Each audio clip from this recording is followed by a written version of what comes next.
The snow came sideways, sharp and restless, sweeping through the cottonwood trees like it had a mind of its own. It erased tracks, softened hills, and made the world feel empty and far away. In that moving white silence walked a woman alone.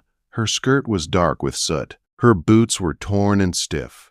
Her shoulders were thin under a worn shawl that no longer held warmth. But she kept walking one step after another as if stopping would mean she vanished completely. Her name was Marbell Jameson. She had been walking since before sunrise, passing wagons that never slowed and homes that shut their doors when they saw her coming. The cold cut into her face, but she did not flinch. Cold was honest. It did not pretend to care. What had broken her was not the winter. It was the long nights when no one spoke her name. Nights when the fire was gone, the house was gone, and even the small grave she should have had did not exist. By the time she reached the edge of town, the church bell rang for evening prayer. The sound rolled over the rooftops like a warning. Smoke rose from chimneys, but no one stood outside. This was not a town that welcomed strangers after dark. Marbell tightened her shawl and stepped into the frozen ruts of the road. Two boys playing near a porch looked up, saw her blackened skirt and wind-burned face, and ran inside without a word. A dog barked once, then hid. She felt invisible and exposed at the same time. At the general store, she paused before opening the door. She already knew the answer, but hope was a stubborn thing. Inside, warmth rushed over her skin. The smell of flour and old wood filled the air. A pot-belly stove glowed in the corner.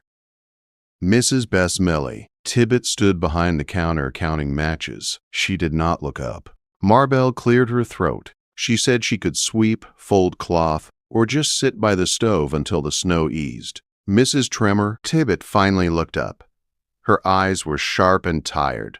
She said she remembered Marbell, Jameson's wife from the ridge near Stony Ford. She said she heard the house burn down. She heard the baby was lost too. Marbell said nothing. Mrs. Tibbet shrugged and said, "Fire comes when it wants." Then she went back to her matches. Marbell turned and walked out into the cold again. The church door was locked. She leaned against the rail, her hands numb, her breath thin. The bell tower loomed above her, dark against the snow. She did not cry. She had run out of tears long ago. She stood still and let the cold take what it wanted. Then she heard footsteps, soft, uneven. She turned. Two little girls stood near the edge of the square, barefoot, coats too thin, tangled hair. They stared at her without fear. One held a wooden button. The other clutched a broken locket on a string. The louder one asked if she was hungry. Marbell blinked. She said she did not have a porch. The girl nodded, like that made sense. The quieter twin reached out and touched the hem of Marbell's skirt. Her fingers came back black with soot. The louder one asked what it was. Marbell said it was from a fire. The quiet twin hugged her without warning. Small arms, fierce grip, like she already knew something grown people had forgotten. The louder girl said they needed a bride for their father. Marbell felt the words hit her harder than the cold. She said she only wanted a place to be still. The girl nodded and said that was close enough. They took her hand and led her away from the church, down a narrow lane lined with trees heavy with snow, past a leaning fence, past a barn that had seen better years, toward a small house with light in the windows and smoke curling from the chimney. The porch sagged. The chair rocked in the wind, but the light was warm. Inside, the smell of stew wrapped around her like something she had almost forgotten.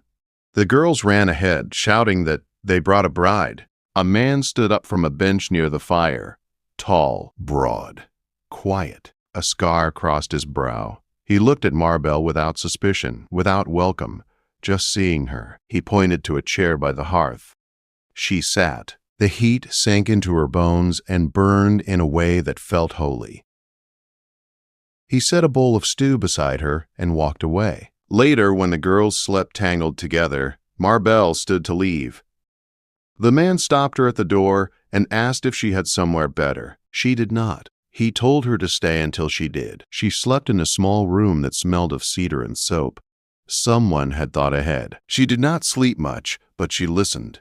To the house, to the quiet breathing of children, to the soft sound of a man shaping wood in the dark. In the morning, her boots were cleaned. The ash was gone. She sat on the porch while the girls chased chickens.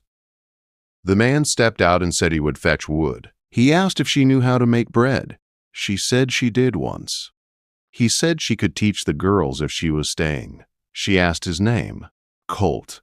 He did not ask for hers. And for the first time since the fire, Marbell did not feel like a ghost passing through someone else's life. Morning came slow to the little house near the cottonwoods. Frost clung to the window edges, and pale light spilled across the wooden floor like something careful not to wake anyone. Marbell rose before the sun, her body stiff but her chest lighter than it had been in months. The cold in the room was sharp, honest.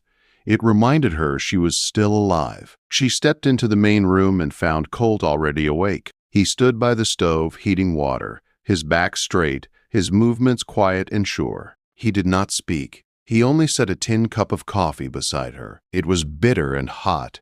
She drank it slowly, letting the warmth spread. The twins shuffled in soon after, hair wild, eyes heavy with sleep. Josie climbed onto the bench and tucked her feet beneath her. June brushed her sister's hair with a bone comb, careful in a way that surprised Marbell. Colt pulled on his coat, took his axe, and stepped outside without a word. The door closed behind him like a sentence left unfinished. Marbell cleaned the cups and warmed leftover stew. The girls watched her closely, as if she might vanish if they looked away too long. June asked if she knew how to braid hair. Marbell said yes. The girl sat between her knees, and she worked through the knots with slow fingers, telling small, soft stories she did not remember learning. And the girls laughed. Josie leaned back into her like it was the safest place in the world. When Colt returned, he paused in the doorway. Marbell felt his eyes on her back but did not turn. Later she found her boots by the hearth, oiled and stitched where the leather had split. He had not asked if she planned to stay. He was already acting as if she might. That evening, she offered to cook. The stew was thin and a little too salty, but the girls ate every bite. Colt ate in silence. Afterward, Marbell noticed an apron hanging on a hook near the pantry. Old, soft, once white. She did not touch it. She used a towel instead. That night, the girls woke crying. Nightmares. Josie clung to Marbell's neck, her body shaking. June pressed close, tears soaking Marbell's sleeve. Colt stood helpless in the doorway. Marbell sat with them, rocking, humming a tune with no words. They fell asleep against her. She did not move until morning. Days passed, not fast, not slow, just steady. Marbell learned the rhythm of the house, when the stove needed tending, which board creaked on the porch, how Colt spoke little but noticed everything. He did not ask her to stay. He did not ask her to leave. She baked bread one morning. It split and browned too fast, but the girls tore it apart with joy. Colt ate a piece and nodded once. It felt like praise. One afternoon, June asked if they could call her Mama. The word hit Marbell like a sudden fall. Colt looked up sharp. Josie only said Marbell smelled like home. Marbell told them maybe just Marbell for now. They accepted it easily. Later that week, she rode into town with Colt. They spoke little. The silence was not heavy, just unfinished. At the general store, Mrs. Tibbet saw them together and smiled the way sour things do. She said it was quick, wasn't it? Colt said nothing. That silence hurt more than the words.